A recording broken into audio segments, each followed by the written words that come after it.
2008 में मालेगांव में हुए बम धमाके जिसमें 6 लोग मारे गए और 95 घायल हुए। इसके मामले में आज 17 साल बाद भी कोई दोषी पकड़ा नहीं गया है। स्पेशल एनआईए कोर्ट ने सभी 7 आरोपियों, जिसमें पूर्व सांसद बीजेपी की जो है प्रज्ञा सिंह ठाकुर और लेफ्टिनेंट कर्नल प्रसाद पुरोहित शामिल है, उन्हें सबूतों के अभाव में बरी कर दिया।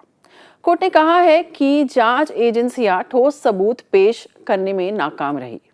इस मामले में वकील संजीव पुनलेकर, जो कुछ आरोपियों के वकील है, उनका कहना है कि जांच में खामियां थी। सवाल ये है कि आखिर इस धमाके का जिम्मेदार कौन है।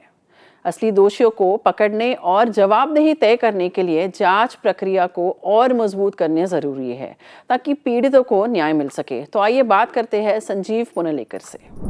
संजीव जी, वेलकम, दैनिक जागरण में आपका स्वागत है। मालेगांव ब्लास्ट केस के वर्डिक्ट के लिए 17 साल लग जाते हैं, तो 17 साल क्यों लगे? इसके कई सारे कारण हैं। पहले तो ये हुआ कि इस केस में जो गवाह थे वो बहुत सारे बोगस थे और 2011 में यह केस जब एनआईए को, नेशनल इन्वेस्टिगेशन एजेंसी को दिया गया, तो उसके बाद एनआईए ने अपने इन्वेस्टिगेशन में शायद इसे पता किया था कि इसमें बहुत सारी बोगस बातें हुई है। अभी आपने सुना होगा इस फैसले के बारे में जो भी आ रहा है।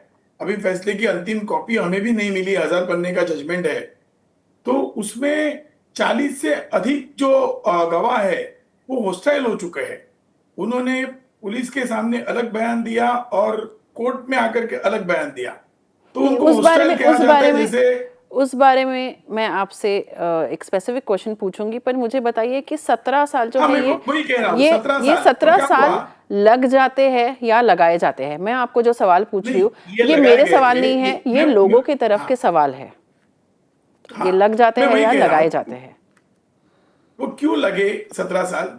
कि जैसे इन गवाहों के विषय में था, जब एनआईए के पास केस चली गई, तो जब एनआईए ने अपनी इन्वेस्टिगेशन शुरू की तो थोड़ी सी एक उसमें दुविधा ये आ गई कि कई जो उसमें एक्यूज पर्सन्स थे वे सुप्रीम कोर्ट चले गए और वहां पे 4 से 5 साल तक वहां पे स्टे रहा। लेकिन असली कारण ये है, मैं एक उसमें के जो अभियुक्तों का एक वकील में था, 4 लोगों का, 4 व्यक्तियों का, तो मैं पूरे जिम्मेदारी से कह सकता हूं कि ये जो 17 साल लगे, इसका एक कारण ये था कि जब एजेंसीज को ये पता चला कि इसमें हेराफेरी हुई है, इसमें गड़बड़ी हुई है, धांधली हुई है, तो जिन अधिकारियों ने किया था महाराष्ट्र शासन के, उनको बचाने की कोशिश में सारे लगे थे। तो जब एनआईए ने अपनी जो चार्जशीट दाखिल की, आरोप पत्र दाखिल किया, उसके लिए भी उन्हें 5 साल लगे। आप इस बात को समझ सकती है कि 200 पन्ने की चार्जशीट देने के लिए उनको 5 साल और 6 महीने लगे। और इसमें एनआईए ने जो वक्त लिया, वो जितनी महाराष्ट्र की एटीएस इसमें दोषी है, उतनी ही नेशनल इन्वेस्टिगेशन एजेंसी, जिस पर अलग पॉलिटिशियंस का दबाव था कि 2-4 जो पुलिस ऑफिसर जो बाद में बदनाम हुए, परमबीर सिंह जैसे, उनको बचाने के लिए दबाव था। तो इसलिए उन्होंने 5.5 साल के बाद उन्होंने अपना आरोप पत्र दिया, उसके बाद वो केस चला। तो 17 में के जो करीबन 9 साल थे वो इस केस को दबाने में ही चले गए, क्योंकि जब ये सच्चाई सामने आई थी तो उनको किस तरीके से लोगों को गुमराह किया जाए, इसमें वे व्यस्त थे, इसके लिए देरी हुई। वैसे विटनेसेस, गवाह तो 325 कोर्ट में आए थे, उसके लिए थोड़ी सी देरी हुई, परंतु मुख्य कारण मेरा यही है, इसी वजह से हुआ है। परमबीर सिंह का कोई रोल है, आप बोलते हो, इसमें केस को इन्फ्लुएंस करने में? हाँ, परमबीर सिंह का बिल्कुल रोल है। क्योंकि क्या हुआ था कि जब ये केस एनआईए के पास गया, उसके पहले ही बहुत सारे गवाहों ने वो कोर्ट गए थे, इंदौर के गवाह थे, मुंबई के थे, और उन्होंने खुल करके कहा था कि हमें टॉर्चर हुआ है, हमने ऐसी कोई गवाही अपनी मर्जी से नहीं दी है। आपको एक बात बता दूं कि 2014 के पहले की ये सारी बातें हैं। ऐसे नहीं है कि जैसे पॉलिटिकल कोई चेंज आया और कोई गवाह बदल गया, पलट गया, ऐसे नहीं हुआ है। उसी समय वे गए थे, आर्मी के अधिकारी भी गए थे, आर्मी के जो अधिकारी थे नितिन जोशी, वे गए थे, और 2 जो गवाह थे कर्नल पुरोहित के विरोध में उनकी गवाही ली थी, प्रवीण खानजोड़े मेजर और सूबेदार पवार, इन्होंने भी जाकर के कोर्ट मार्शल में बातें कही थी। अब जब एनआईए को बात पता चली और जब परमवीर सिंह की भूमिका उभर करके सामने आ गई तो इनके लिए दुविधा थी कि यहाँ पे इन्वेस्टिगेशन करे कि परमवीर सिंह को बचाए। तो ये जो मामला हुआ, अब एनआईए ने अलग से रिपोर्ट दे दी जो एटीएस के रिपोर्ट के विरोध में थी, नहीं तो परंतु क्यों एनआईए को बचाए बहुत सारी उनको? इसमें ऐसा जुगलरी करनी पड़ी। क्या क्या रोल था उनका? आपको क्यों लगता है कि उनको बचाया किस बात के लिए जा रहा है? इसमें यह हुआ था कि परमवीर सिंह के 3 या 4 मुद्दों पर उनको बड़ी अहम भूमिका थी कि जो आरडीएक्स रखा गया था सुधाकर चतुर्वेदी के घर से, उनका एक कहना था जिसको मैं रिप्रेजेंट कर रहा था, सुधाकर चतुर्वेदी एक आर्मी का इन्फॉर्मर था और ये जो इन्फॉर्मर था इसको आरोपी नंबर 11 बनाया गया और उस पर आरोप यह था कि वो जहां रहता था देवड़ाली में, नासिक के पास, उसके घर पर जब पुलिस गई तो उसके जमीन के ऊपर उन्होंने उसकी मिट्टी निकाली और उसमें उनको आरडीएक्स के कण मिले। अब इसमें दिक्कत यह थी कि सुधाकर चतुर्वेदी को इन्होंने हिरासत में परमवीर सिंह ने करीबन 1 महीना पहले लिया था और ये बात आगे जाकर के सामने आ गई। हुआ ऐसे कि जब उसको हिरासत में ले लिया और उन्होंने उसका कोई रिकॉर्ड नहीं रखा, उसी समय आर्मी के अधिकारियों ने एक शेखर बागड़े नामक अधिकारी को, महाराष्ट्र पुलिस के अधिकारी को चतुर्वेदी के घर पे पाया। वो रंगे हाथ पकड़ा गया, उसने माफी भी मांगी और ये भी कहा कि मेरा नाम मत लीजिए और आर्मी के अफसरों ने इसकी रिपोर्ट दे दी। उसी तरह से यह हुआ कि ये जो चतुर्वेदी को ले गए थे, परमवीर ने उनको एक तरीके से किडनैप करके उठाया था, कोई एंट्री वगैरह नहीं की, कोई पंचनामा नहीं किया, कोर्ट के सामने, अदालत के सामने हाजिर नहीं किया, तो उनको उनके जो कस्टडी हुई नहीं थी तो उनका ब्रेन मैपिंग इन्होंने किया, उसका भी एविडेंस चतुर्वेदी जी ने निकाला था। उसी के तहत एक परमवीर सिंह की पत्नी जो है वो एक बड़ी कंपनी में डायरेक्टर है जिसका नाम है इंडिया बुल्स, तो इंडिया बुल के एक प्राइवेट फ्लाइट से उन्हें ले गए थे, तो उसकी भी रिकॉर्ड उन्होंने निकाली। तो ये सारी जो बातें हैं 2011 के पहले आई थी और जब 11 में एनआईए ने इन्वेस्टिगेशन लिया तो एक विषय ये था कि किस तरीके से इन आरोपियों के विरोध में नए सबूतों को पेश किया जाए, परंतु नए सबूत तो बाजू रहे। जब एनआईए को पता चला कि ये सारा मामला है तो 11 से लेकर के इन्होंने आगे कोशिश की थी कि परमवीर को बचाए, तो एकदम से ये नहीं कह सकते थे कि ये आरोपी निर्दोष है, तो उन्होंने नरोवा कुंजरोवा जो कहते हैं महाभारत का, वैसे भूमिका ली। तो इसी वजह से इसमें देरी हुई और 2012 में हम लोग तो हाईकोर्ट गए थे कि इसको हर दिन इसकी सुनवाई करें। आपको ये कहना पड़ेगा कि कोई भी आरोपी जो होता है एक्यूज्ड, कभी अगर विलंब होता है, देरी होती है, तो आरोपी को उसका फायदा मिलता है। तो हमेशा ये कहा जाता है कि आरोपी जो होगा उसकी दिलचस्पी होगी कि इसको देर करे, लेकिन ये एक ऐसा केस है कि 2012 में आरोपी हाईकोर्ट गए थे और उन्होंने कहा था कि हर दिन सुनवाई चलाइए, क्योंकि ये जो 40 जो विटनेस हॉस्टाइल हुए थे वो तो तभी हमारे साथ थे जब कांग्रेस की सरकार थी, वो तो कोर्ट में तभी आके कह रहे थे। लेकिन तब हमारा एक दुर्भाग्य था कि मुंबई उच्च न्यायालय में न्यायमूर्ति अभय ओक के सामने आया, तो उन्होंने कहा इस केस की जो कॉम्प्लेक्सिटी है, इसमें जो बहुत सारी उलझने हैं, तो इसकी वजह से मैं यह रिलीफ आपको नहीं दूंगा। यदि वह मुझे रिलीफ हमें पूछना 2012 है, में मिलती तो 14 तक ये केस खत्म हुआ होता और आरोपी बड़े खुशी से आते बाहर और पिछले 11 साल आरोपियों के बच सकते थे।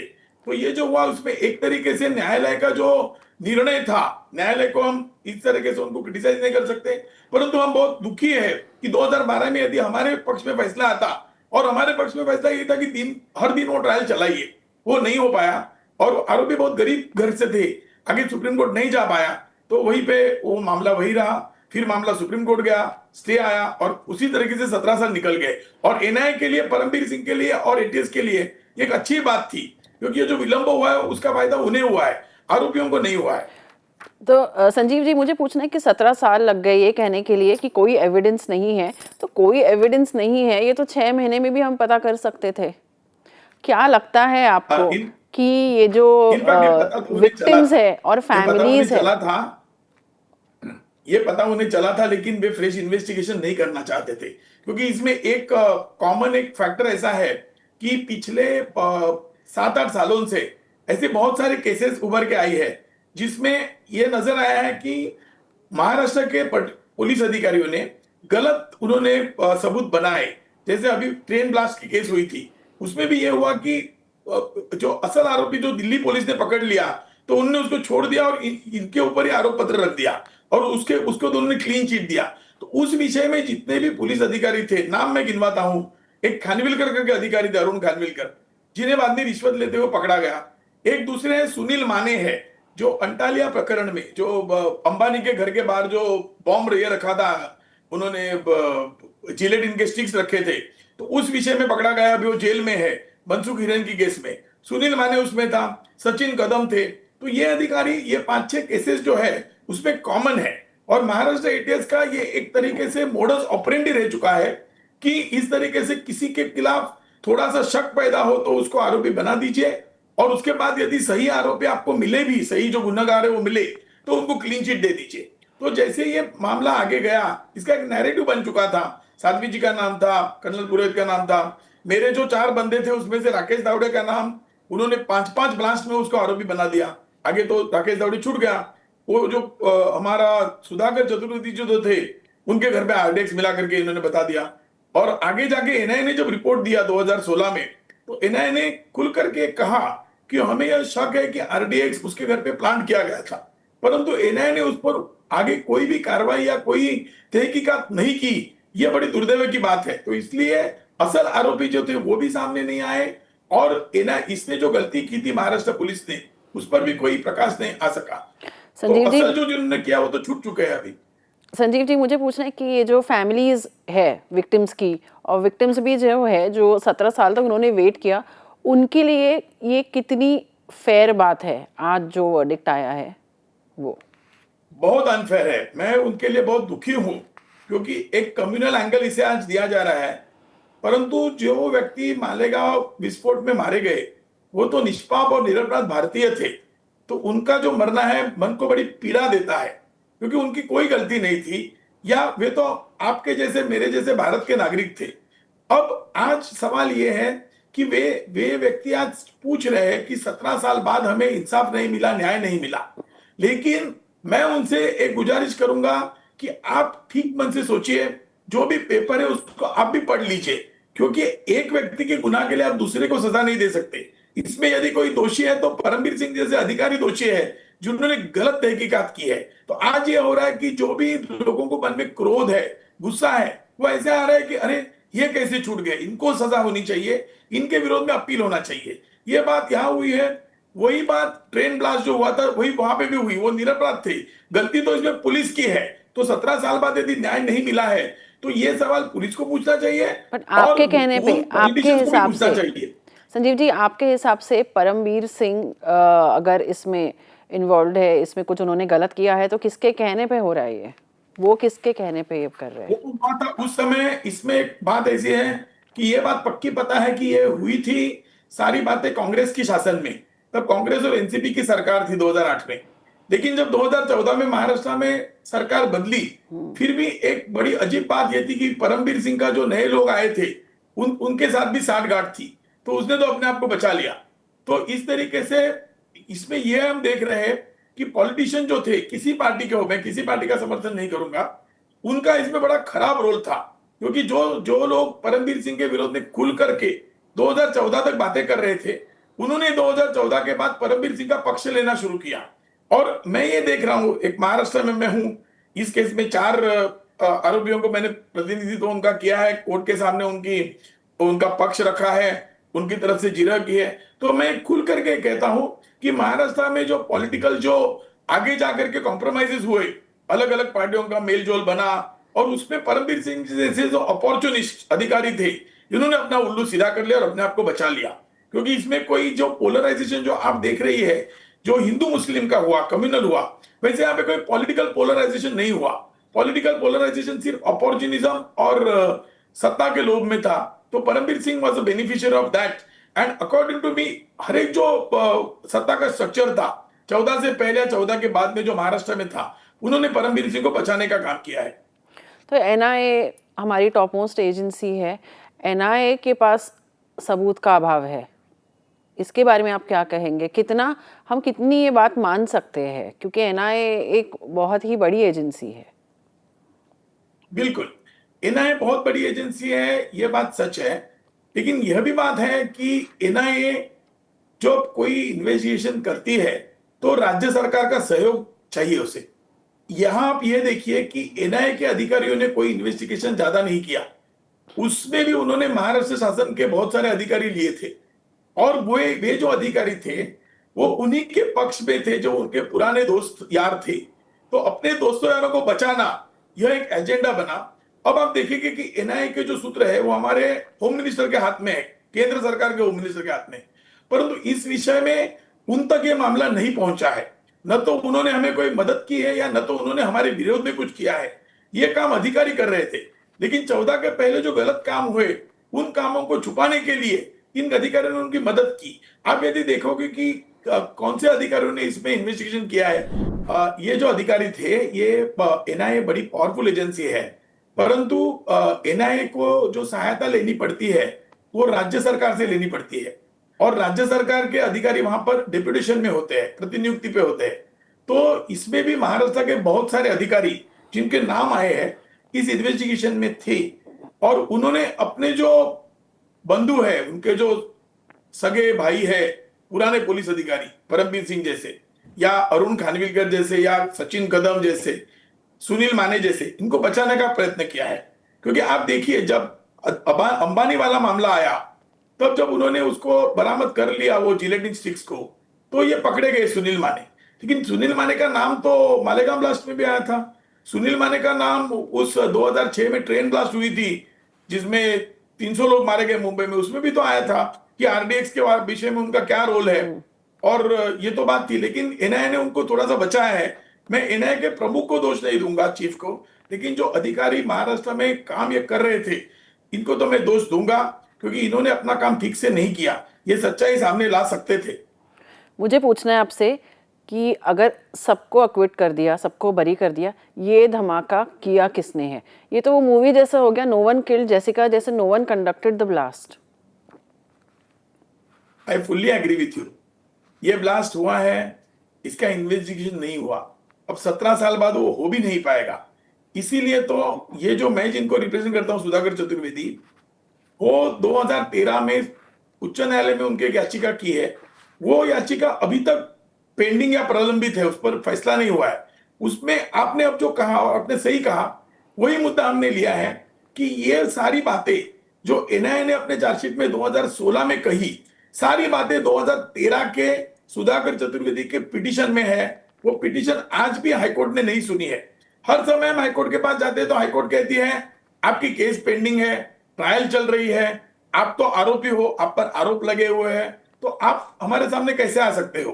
ये एक तरीके से उलझने क्रिएट कर रहे हो आप। ये इस तरीके के कई कमेंट हुए, माफ कीजिएगा, पेंडिंग है, उस पर एक नोटिस हुआ है।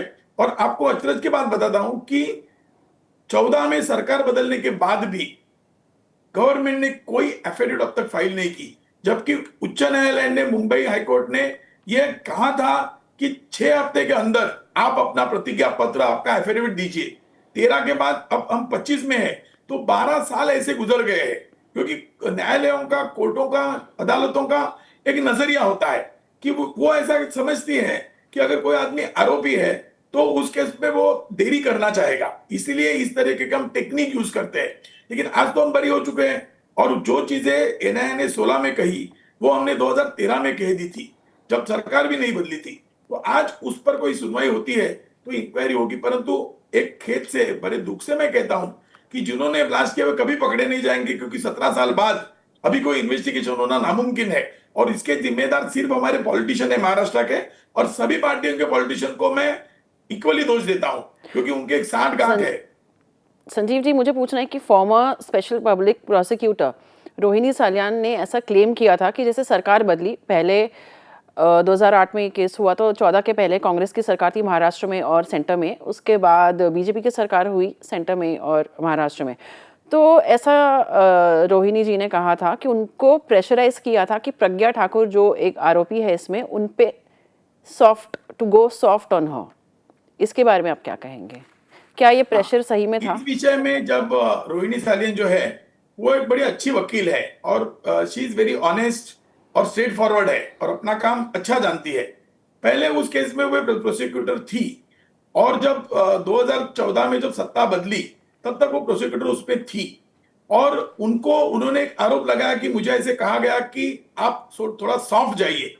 अब उसी समय हमने भी गवर्नमेंट से कंप्लेंट की थी एनआईए के विषय में।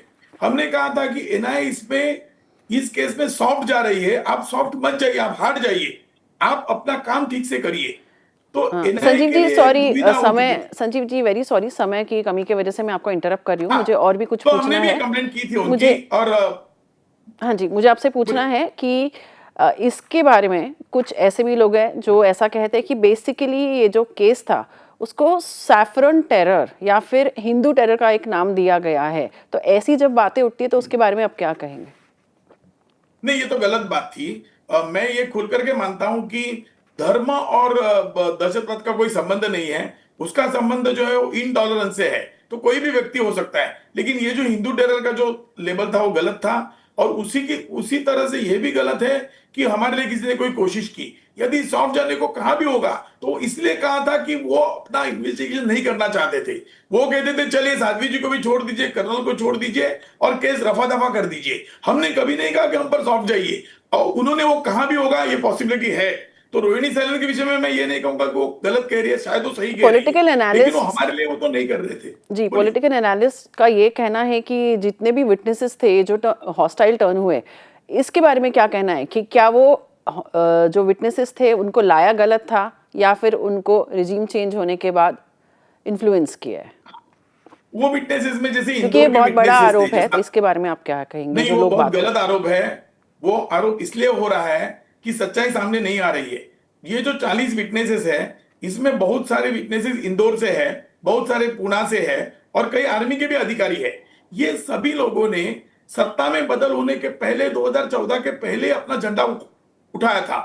कई आदमी जो थे ह्यूमन राइट्स कमीशन गए थे, कई व्यक्तियां कोर्ट पे गई थी, और उन्होंने खुल करके कहा था कि जो भी एनआईए जो भी केस हमारे बारे में कह रही है गलत है, हम ऐसा बयान नहीं देने वाले, हमारे नाम पर झूठी बातें लिखी गई है। तो ये कहना कि 40 या 42 विटनेसेस हॉस्टाइल हो गए तो कोई उसमें पॉलिटिकल इंटरफेरेंस हुआ, बिल्कुल गलत है। 14 से पहले नितिन जोशी, कैप्टन नितिन जोशी, मैं नाम गिनवाता हूं, कैप्टन नितिन जोशी कोर्ट गए थे। उन्होंने कंप्लेंट की थी कि मुझे टॉर्चर करके मेरा सिग्नेचर लिया। रायकर साहब थे, उन्होंने कंप्लेंट की थी। आर्मी के 2 अधिकारियों ने अपनी गवाही दी थी। फिर इंदौर में जो लोग थे, बैरागी और जो साध्वी के सहकारी थे, उन्होंने जाकर के वहां के अदालतों में मामला दर्ज किया था कि हम पर जुल्म किया, इसलिए हमारी सिग्नेचर ली थी करके। जी संजीव जी, मुझे मेरा एक आखिरी सवाल है, मुझे आपसे पूछना है कि प्रज्ञा ठाकुर, पूर्व बीजेपी की सांसद प्रज्ञा ठाकुर को भी इसमें बरी कर दिया, इस पे आपका क्या कहना है? प्रज्ञा ठाकुर तो इनोसेंट थी और इनोसेंट है, उनका कोई इसमें रोल नहीं है। एक बात है कि उनके जो विचार थे वो बहुत कड़वे और प्रखर विचार थे, इसलिए उनको टारगेट करना इजी गया। मेरे मन में कोई संदेह नहीं है कि प्रज्ञा सिंह जी हो या कर्नल पुरोहित हो या जिन चारों को मैंने रिप्रेजेंट किया था, वो ये सारे आरोपी बेगुनाह थे। और इसमें मैं खुल करके कहता हूं कि इसमें गवर्नमेंट की गलती पहले हुई, और उस गलती को साबित करने के लिए ये सारे अत्याचार हुए। और जब इनको पता चला कि ये सारी गलतियां परमबीर सिंह से हुई है, तो उसको बचाने के लिए सॉफ्ट जाने का यत्न एनआईए ने किया, और एनआईए के सामने कोई दूसरा तरीका नहीं था। सॉफ्ट जाकर के हम पर कोई मेहरबानी नहीं की, उनको हार जाना चाहिए था, उनको तहकीकात करनी चाहिए थी, असली आरोपियों को पकड़ना था। तो उन्होंने बीच का रास्ता ढूंढ लिया कि चलिए आपको भी छोड़ देते हैं। तो इससे हम समाधानी नहीं है, और एनआईए के विरोध में भी हमारी एक शिकायत है। जी ठीक है संजीव जी, हमसे जुड़ने के लिए बहुत बहुत शुक्रिया।